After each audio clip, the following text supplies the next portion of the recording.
It is college graduation season for millions of Americans, and when it comes to career and finances, there might be a few extra lessons left to learn.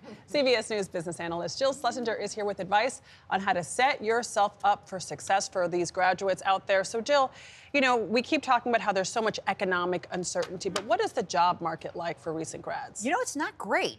It was so much better a couple of years ago. Right now, what we're seeing is the unemployment rate of recent college graduates ages 22 to 27 has gone up to 5.8%. That's a full percentage point above where it was a year ago, a couple percentage points above where it was just a few years ago. So it's competitive out there. Now, of course, having a college degree usually does mean you're going to earn more over the course of your lifetime. So don't say, oh, I wish I didn't do that.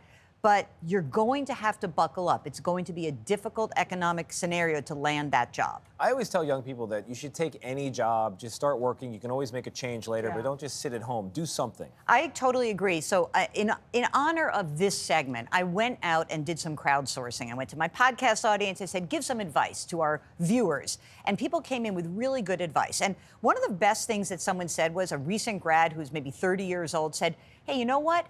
Practice your interviews. You've been on Zoom screens. You're face-to-face now. It's very different. Also, make sure that you are actually looking at what kind of job you want, but don't wait for that job. As you said, Tony, get into the industry. Get your foot in the door. Work in an organization or an industry that you'd like to be in, and don't get precious about it. Landing a job, earning income, that is the most important thing. Mailroom is worth it. So a lot of people are graduating with student loans. I certainly did. What's your advice to them? Should they defer? So the first thing to do is to go to the government website. So if you have a federal loan, remember 90% of loans are federal loans, so studentaid.gov. You want to wrap your arms around, what do I have? Remember, you could have more than one loan. You want to know what is the interest rate, the amount owed, and the payment that you're looking at. You may want to consider an income-driven repayment plan. That can be very helpful, but to be clear, you get a lower monthly payment in exchange for a longer repayment period.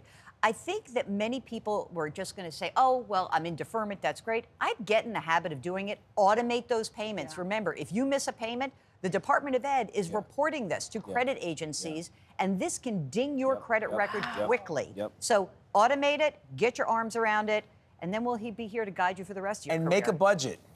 Or just track what you're spending. Track what you're spending. Don't go crazy. All right, Jill, thank you so much. If you at home have a money-related question for Jill, send an email to askjill@cbs.com, and she can answer it in an upcoming segment.